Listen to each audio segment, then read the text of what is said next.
Hello, everyone, and welcome to Real Chat with Kat, a podcast dedicated to offering a growth mindset platform for us entrepreneurs, where we discuss everything from business, mindset, to life in general. I'm your host, Catherine Polsinelli, a business organizing powerhouse, personal development strategist, and owner of Agent Services Plus, a company focused on helping entrepreneurs just like you build, grow, and be courageous in their business. I'm so excited to have you with us today, so grab a cup of coffee or your favorite beverage and get ready to have some amazing conversations and fantastic takeaways. Let's jump right in. Hello, everyone. Thank you so much for joining us today for today's episode. I'm so excited to bring with me today, Mr. Dave Hauser. So thank you so much for joining us today, Dave. I'm super excited to have you here. Please tell us who you are, what it is that you do, and what got you into that realm. Yeah, hi everybody. Kat, thanks for having me on. I am Dave Hauser.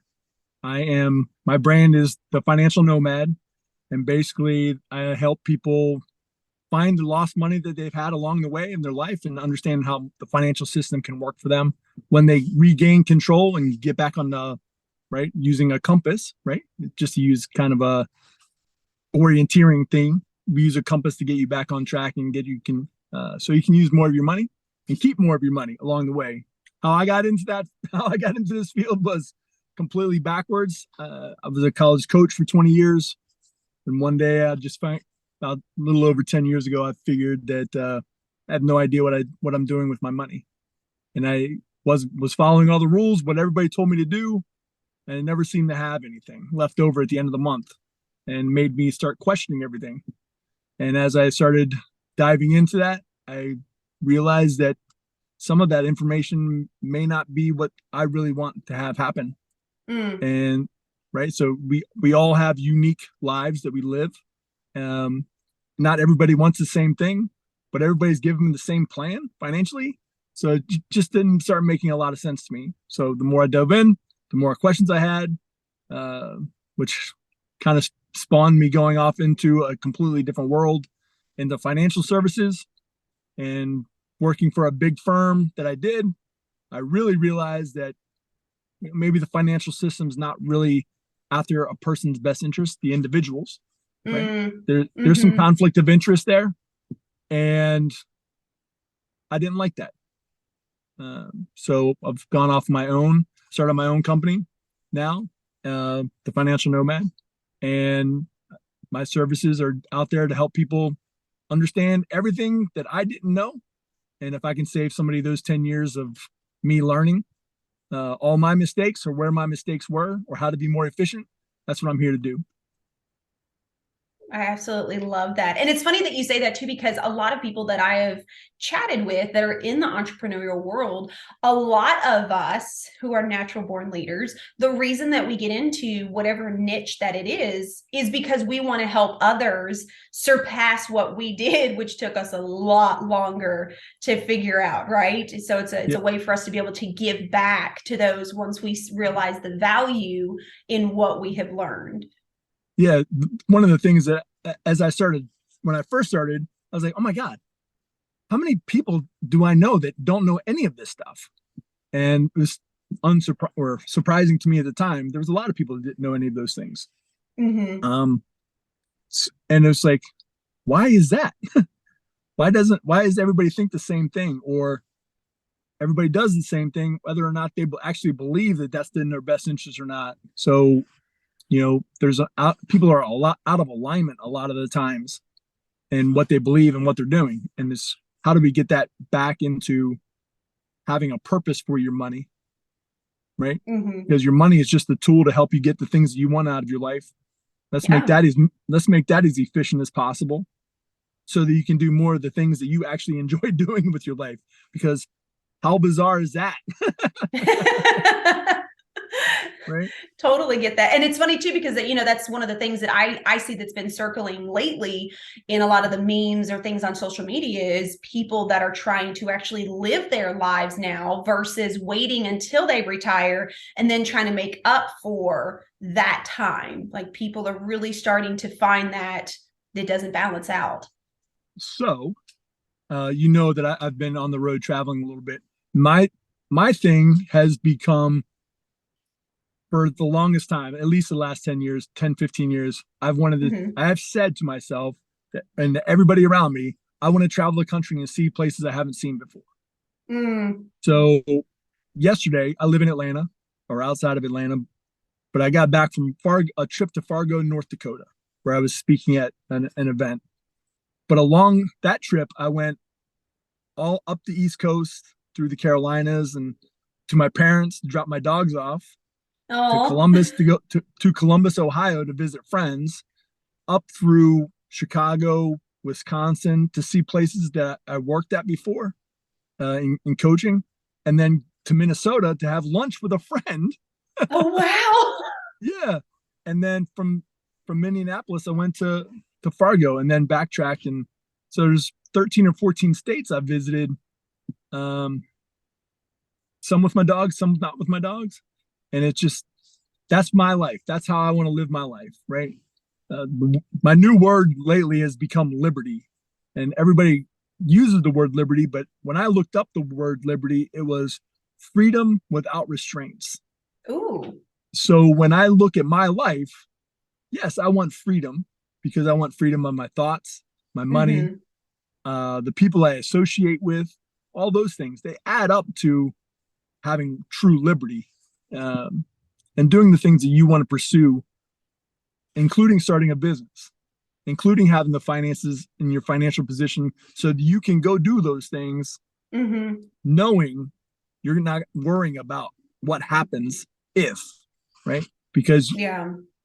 because I've already planned that, right? I've already planned for the worst possible scenario and for you to be in the best position at that point, right? Instead of everybody Hmm. in the financial world, what do? They plan for when the going's good, but then they dodge phone calls when stuff's hitting the fan and they don't want Yeah. to talk to you at that point. It's like, no, man, this is like the whole reason I'm in this field is to be with that person when they're facing that storm. That's why I Hmm. like, so my logo is a buffalo, because buffaloes face the storm when the storm's coming. They get through the storm faster so they can come out to the other side and go about their rest of their life, right? And Hmm. that's kind of become how my whole brand is built. We want to help you confront those storms, whatever it is, because it's going to happen at different times and different points in our lives. And to have somebody there with you, guiding you through the storm, get you to the other side, be in a better position, have more knowledge, more skills than you had before, Hmm. so that you can go about living your life on your terms. That's what I believe people are capable of doing. 10 years ago, I had no idea how to do that. Right now, that is my whole purpose in my life. I love that. I love the buffalo reference. That is so so unique, especially since like I just recently heard the story of that and what the buffalo do, and I was like, oh my gosh, that makes so much sense when you really think about it. Like if you want to get through it quicker, you might as well hit it head on, right? I absolutely. So I just think that's so unique. Now I have to But ask you because yeah, sure, no, go ahead. no, but we're taught other things, right? We're taught to True. defer. We're taught to push back, right? Yeah. And so when we were talked a minute ago about deferring life to a later date, right? Pushing back and retirement and all these, why would you do that? Hmm. Like for me, it made no sense to do that anymore because I was around young kids that were passing away or had catastrophic injuries or illnesses. It's like Hmm. 18 to 22-year-old kids have these things happen to them, not on a regular basis, but they happen to people. Yeah. Who's to say I'm going to get to 65? I want to True. live my life while I can and be able to do the things that I'm able to do now. I'm not deferring that anymore. Um, Hmm. and it's just, if people stop and rethink what they really want to do and experience in life. I'm not saying you have to go on a 10 days drive or a sabbatical or a 6 month tour of the country or anything like that, but you could take a day. Yeah. You could take a weekend. You could take a Wednesday in the middle of the week, a day off, from your job to go do something for you. Mm-hmm. And I know when I was coaching that just wasn't even possible. And now every day it's possible for me to do whatever I want. Still have, obviously there still needs to be money coming in to pay my bills and stuff. But I've downsized everything so much that my monthly expenses are relatively low. Yeah. So it's like, paying, just helping people go through whatever they want to accomplish, and going through some options and what's available for them. I love that. Now, you said that, there's a ton of people that really don't know what we're doing with our money. Like you were saying, we tend to hand it off and we expect other people to kind of handle it for us. And it's just something that we've been taught, right? Or it's a societal norm, right? That everyone is understood. What would you say is one of the most common things that you seem to be, or you find yourself helping people with when it comes to figuring that out? No, great question. And this morning I was reading something on LinkedIn, right? There was an article from US, Bank of America. And they were crying, quote unquote, crying that, the wealth transfer, the wealthy are taking their money out of savings accounts and putting it to use in other things. And it's like, everybody has the same tools. Why do you have to label it only the wealthy do that? Yeah. Because only the wealthy have the knowledge about some of these products. So the simplest thing is finding an interest, a high interest savings account, right? I talk about Ally Bank all the time. I think their savings account is 3.0 now, something like that, right? So to take it from Bank of America, which is 0.08 or less than 1%, and move it into an account that you're getting 3% on, who's now getting a better benefit, right? Yeah.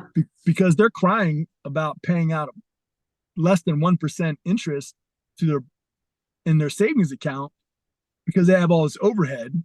So if you go to a bank that's online, they don't have the overhead. They can afford to pay you more interest. That means your money's working for you better, more efficiently. And that's just one place, right? Yeah. There's all sorts of things. There's all sorts of things you can do with your money. And it's just, I didn't know about it. I'm here to share with you. These are the places you can do it, right? Yeah. And still have control over it. Not getting that, right? So when we're talking about people want to hand over their retirement accounts, that's another thing, right? Does it make sense to hand your money over to somebody that barely knows you?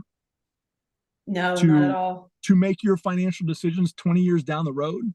Yeah. When in fact, we don't know what's going to happen in the next month, right? It's just projections. That's all they're basing it off of. And the difference between that and how I do things is we set a baseline. We make progress, right? We measure the things we do. And the next time we meet in 30 days or 90 days or a year, we look backwards at all the stuff we've accomplished since our first meeting or our last meeting. And it's like, here's progress.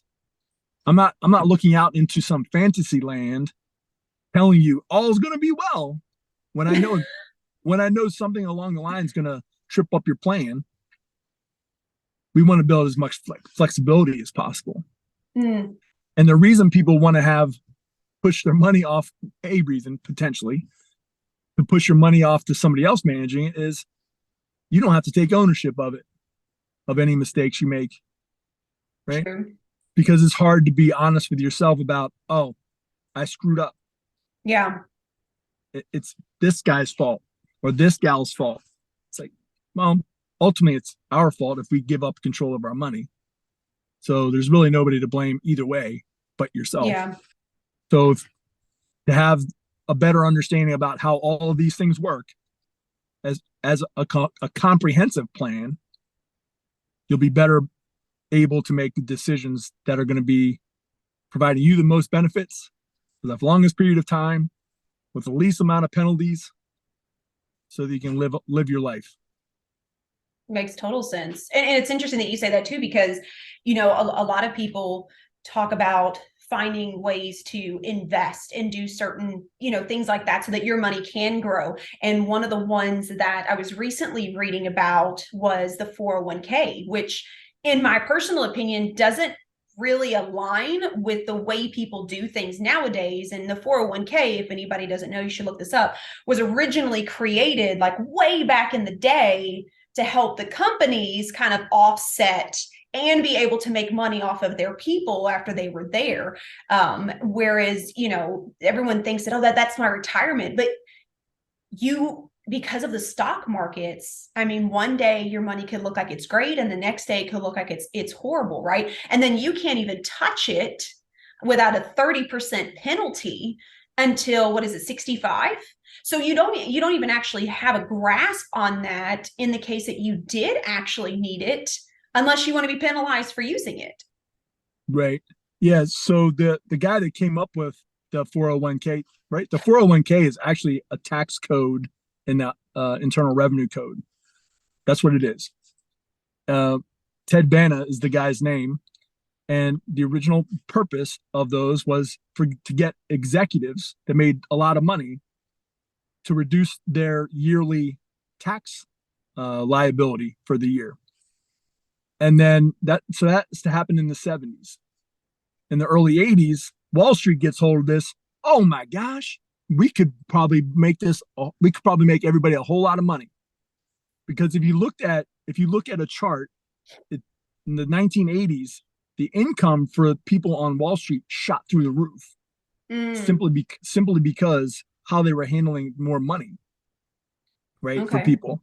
And it's like, so let's think about this. Since the 1970s, my lifetime till now, people have put more money away into the stock market for their future.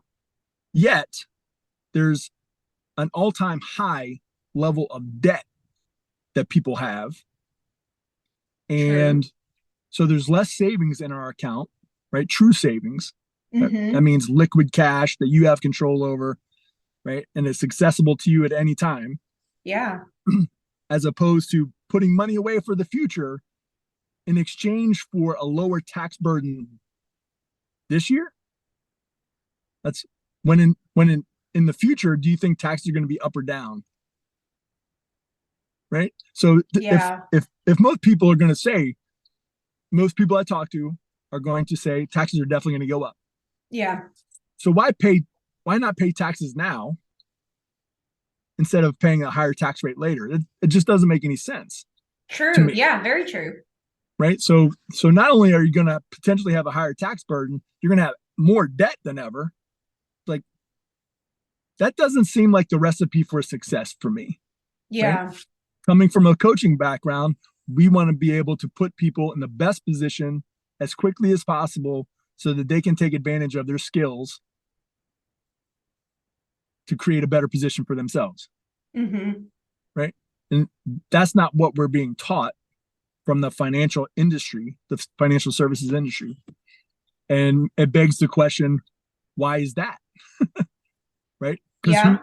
Right? Who's benefiting the most from that point? Yep. Yeah, definitely not the people. Yeah. Not the people that are working their butts off to give money to somebody else so that person can have an income. I'm not saying that's bad or anything, but I want people to be honest. I would prefer that people were being honest with the people that you're managing your money, right? I'm making 1% off your money every month so that I can feed my family. Yeah. Okay. But if you don't want to pay those fees, don't pay those fees. Yeah, very true. So yeah. I've become the second part of my life, I've just become more self-reliant than anything else. And I believe that should apply to your finances as well. Right? If you need help, you reach out to somebody and get help and get some guidance. But along the way, adding different skills and different knowledge of different products, right? It's just like any other tool out there, whether you're using a chainsaw or a reciprocating saw or any type of saw, they're all different. they're all you use them slightly differently and for different Mm-hmm. projects. Financial products are the same way.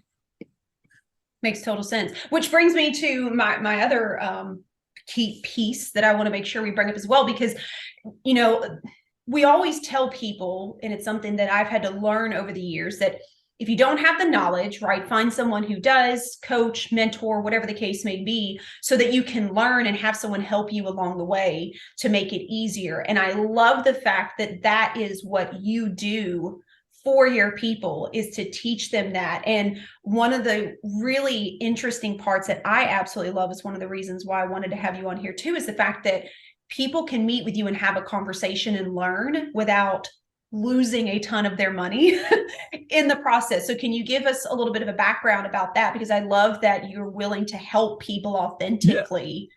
Yeah. So when people go into their HR department for their job, they fill out the risk tolerance for their whatever the retirement plan is, right? Risk tolerance. Mm-hmm. Who knows what their risk tolerance is? Like, that's such an abstract kind of thinking, because you don't know what your risk tolerance is until you're losing something, right? So I don't know anybody that really wants to lose anything, right? So it's understanding what's at risk, what a risk is, Mm-hmm. and then to really kind of dive into what an investment is. How much knowledge should people have over an investment, right? So you work with a lot of real estate people and you've been in that world for a while. If people wanted to make a real estate investment, but they never did a deal before, are they at greater risk compared to somebody that's done 10 deals? Yeah. Right. So the less knowledge you have over something, the greater your overall risk is. Mm-hmm. And how many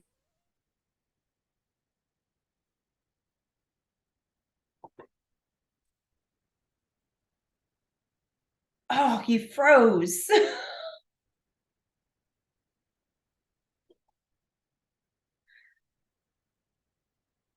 I lost you, Dave.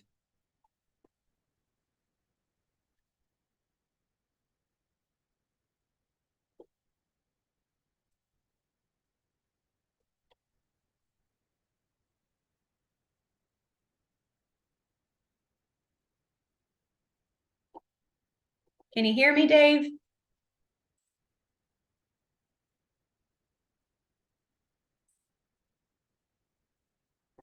Dang it. It's such a good point. Oh, I'm sweating my butt off though. I can't open my window. It's okay. I'll cut that part out.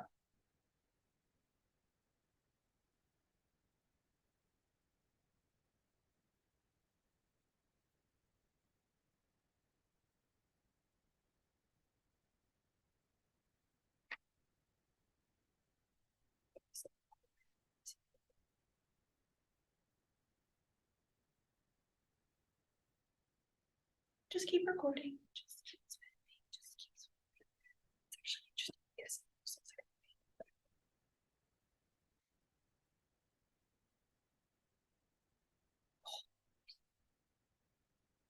Oh, come on, Dave. Come on, come on. Where'd you go? Where'd you go? Where'd you go?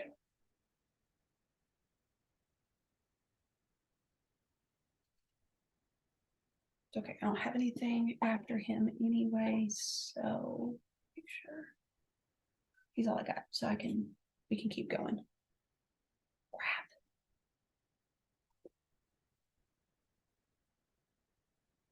I think he's on.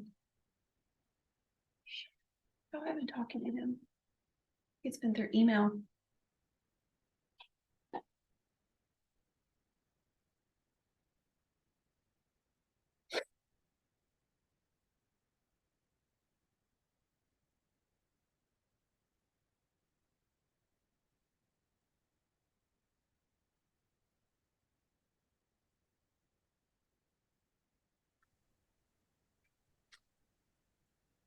Oh my gosh, my phone overheated and just shut down on me. That's unbelievable. No worries, no worries. So like literally you were in the beginning of saying the people and it just like cut. So we can just backtrack and start from there. I can splice it in. Like it's no big deal at all. Um, it was talking about the people making the decisions, right? About their Mm-hmm. with lack of knowledge, Yes, right? yes. Yeah. So when people are you're signing up for a 401k plan that you really don't have a lot of knowledge about, right? How many people are actually experts in the field or in the experts of the stock market, Mm-hmm. right? Most people I ask that question to when I'm meeting with them, they're like, "Oh, I'm probably on a scale of 1 to 10, probably a 1." Or I've had people say negative numbers. They don't understand the complexity Really? of the yeah, and because they understand what the stock market is, but not Mm-hmm. necessarily the exchanges and how the market works. And it can be a complex thing. So if you have no knowledge over something, your risk immediately goes up. Yeah. Right. Right. So if let's just use real estate. If you have a real estate investor that's been doing it for 10 years, they've done a bunch of deals, they know what to look for. Mm-hmm. They know how to best put numbers together to make the deal work, which means their risk is much lower than a new person because Yeah. the learning curve is much higher. So if people are putting money into an area that they don't really have any knowledge over and they don't have any control over, Mm-hmm. is is that a recipe for winning, or is that a recipe for potential disaster down the road? Yeah. I happen to go with the more disastrous part because I like to have control over these days what my money's doing for me. And if it's Yeah. not creating benefit to you and if it's not coming back to you on a monthly or quarterly basis, you may want to rethink things Mm-hmm. because those 401k plans or those retirement plans, how much cash flow do they produce for a person each month? Yeah. Nothing. It's just Nothing. sitting there. Right. So why wait till later down the road when you can have it cash flowing for you now to Mm-hmm. benefit you now and build assets for later that you can live off of, right? So would it be better to have just one account that you're relying on for money and a source of money that's no way to Mm-hmm. replenish where you spend that, or to have that same pile of money to be able to spend that freely and easily because you know another source of income is coming in to replace it. Yeah. And if there's, and if you can replace it all, wouldn't you want all that? So you're not leaving your spouse, your kids, or any of your legacy planning without income or some type of asset to replace things Yeah. if they were to lose you. It just seems backwards to me.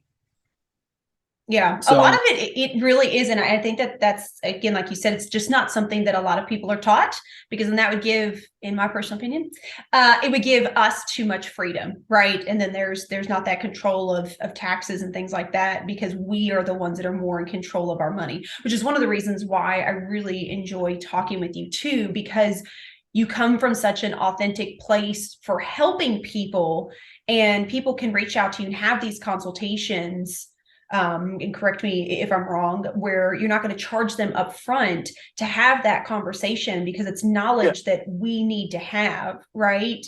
yeah. So these are conversations that I would have no matter what, any time of the day. Um, and if I were to charge somebody, I would feel like that'd be a tax on their time and their money. Mm-hmm. And I'm I would prefer not to pay more taxes because I think we're paying enough taxes as it is. Although there's a purpose behind taxes, I don't think we should have to excessively pay. And Yeah. if you want to talk to me, why the hell would you want to pay me? Right? Just to have a conversation that I already have with somebody. If there's Mm-hmm. something I can help you with down the road, the companies I work for, they pay me. Right? Mm-hmm. Nobody's ever going to write Dave Hauser a check Yeah. because, and they're certainly not going to do that ahead of me producing results for them. And that's how Mm-hmm. the financial world works. You pay money up front to have a plan put in place for you. Whether or not that plan is going to be successful or not, nobody knows. Yep. That doesn't seem right, right? A real estate agent isn't going to get paid until they close on the sale. Yep. A plumber is not going to come to your house and say, well, it's going to be $500 for me to fix this pipe. They're going to fix the pipe, calculate the time, effort, and supplies, and then you're given a bill. Yep. Right? I believe that's how business should work. Yeah. Even about money, because I'm no different than anybody else. I just look at things differently, right? And that's maybe my personal compass is I don't believe that people should pay me for something that I would already be doing. Yeah. Right. And a conversation I easily and freely have with anybody, and I give all my stuff away anyway. It's like, even if you never do business with me, you're going to have a system to help you kind of put your finances in order anyway. Yeah. And if there's down the road, somebody else that was like, oh, you need to talk to Dave. This guy, he can help you out. Then all I'm looking for is introduction to spread my messages to more people. Yeah. Which I love, because in my personal opinion, that's how you want to grow your business organically, right? And you have so much knowledge behind you that, especially with people just being able to have a conversation, like who wouldn't, right? And the fact that you do have products that can help people, and that's how you get paid, I think gives a lot of people the advantage, and to be honest, should give them the push, right? To at least have that conversation to see where they sit, because so many of us are not taught how to manage our money ourselves. We're taught to hand it off to someone else and hope that they manage it correctly, without having that in-between conversation, right? Like even my CPA that I work with, I am constantly bothering him. What does this mean? What does this mean? Explain this to me. Why would you break it down this way? Like, I want the details, because while I trust him to do his job, I also want to understand why he made the choices that he did, because that's still my money. That's still my taxes. It's still my information that's being handed in. Now, I am very blessed to have an amazing CPA who will have any conversation with me and break it down, because I'm constantly bothering him. But if you don't have someone like that, especially someone that's handling your money, you are definitely in the wrong area, and you should be very, very careful, because anyone that you are dealing with that is handling any part of your business or your personal life, if they're not willing to explain it to you so that you better understand it, that to me is a problem in itself. Yeah. And one of the things that in the whole financial world, the language is so confusing, right? The products alone are so confusing. Words are used interchangeably all the time, even though they may mean different things in different parts of the financial world. So it's like, I didn't understand any of that stuff. I went out and sought the knowledge myself, right? Because I wanted to know. And part of the process is just sitting down, making people feel comfortable talking about their money, first of all. Yeah. Right? Because I was uncomfortable and ashamed of how terrible my situation was. I didn't want to talk to anybody, but I did. And I picked up one thing here, one thing there from people. And it's like, okay, now I start putting together my own process and my own plan and my own system. It's like, this works. And then it kind of develops even greater the more proficient you become at things.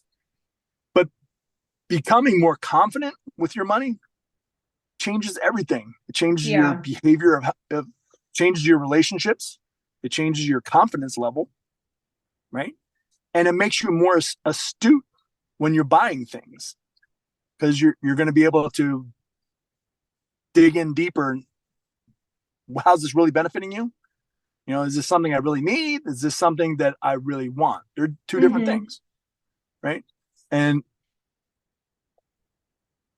you should be able to get both of those things at life, but understand that there's a cost to everything too. So if you spend today's dollar, you don't have it tomorrow. Yeah. And that's just walking people through those types of things. There's a cost. There's a cost to everything. It doesn't have to be financially, but there's going to be a time cost. There's going to be tax cost. There's going to be an effort cost. I mean, there's all sorts of things. And if we were to look at our finances the way we look at other aspects of our life, it would be different, right? Because if you set, right? So I always use the analogy of hunger, right? Why do people eat? It's usually not even because they're hungry. It's because they're bored. They're stressed. Yeah. Hunger is probably the third thing they eat, right? Time of day, people eat because it's 5 o'clock at night. That's dinner time. Yeah. I'm not hungry. And people make financial decisions the same way all the time. They just buy things just to buy things. And all that stuff ultimately is just stuff. And if we can create a more efficient path and understanding why you're spending money on things, awesome. You're going to be better off down the road. So that's me on my soapbox.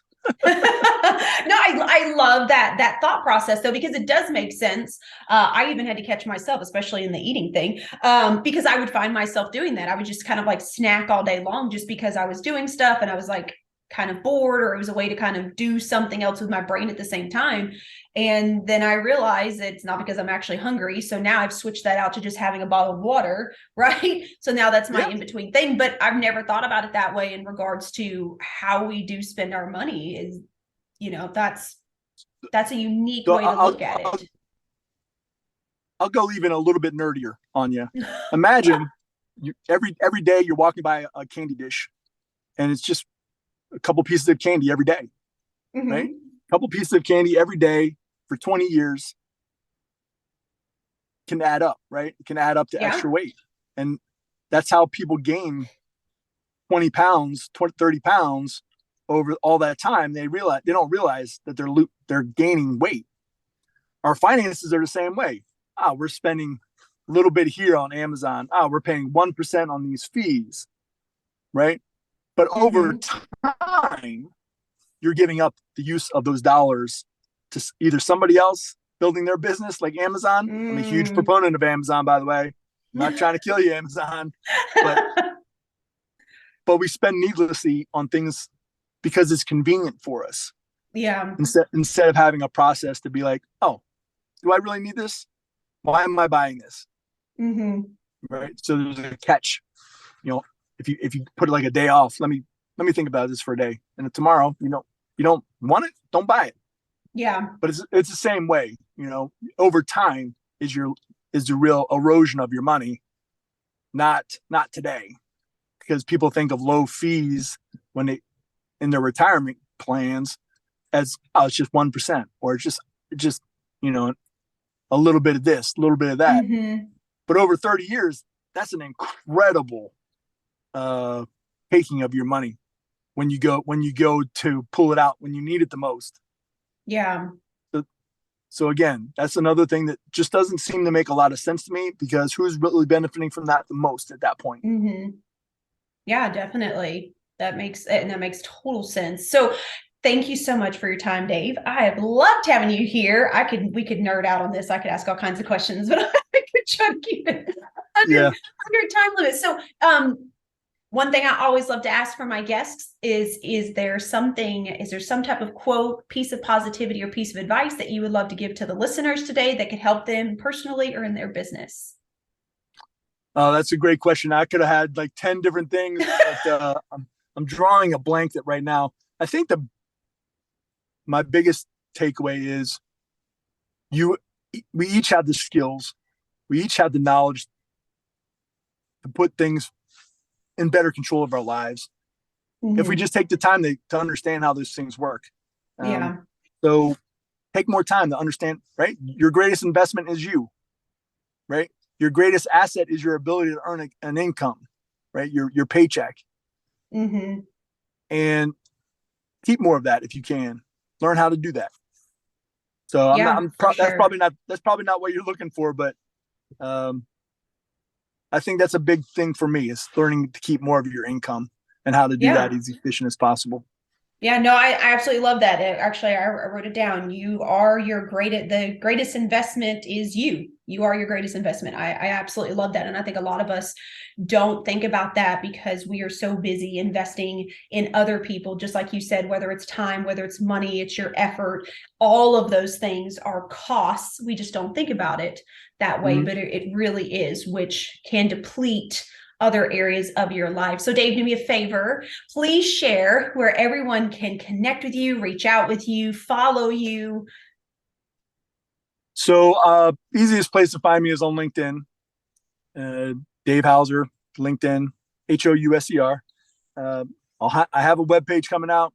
It's called www.fnfreedom.com, Financial Nomad Freedom.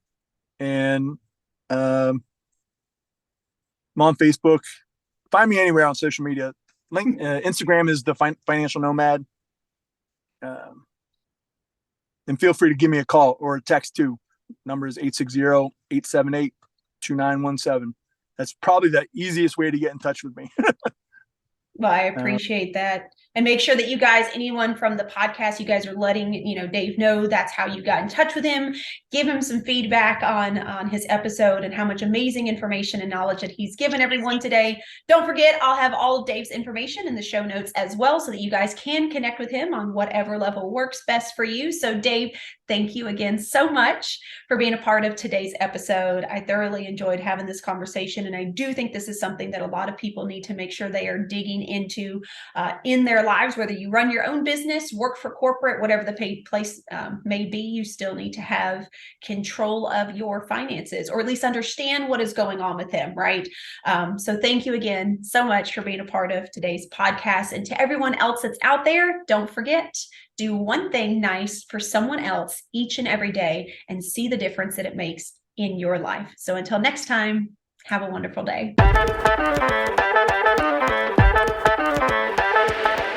Hello again, and thank you so much for tuning into today's episode. If you absolutely loved what you heard, please be sure to subscribe, share, and leave a review so we can keep the good stuff rolling.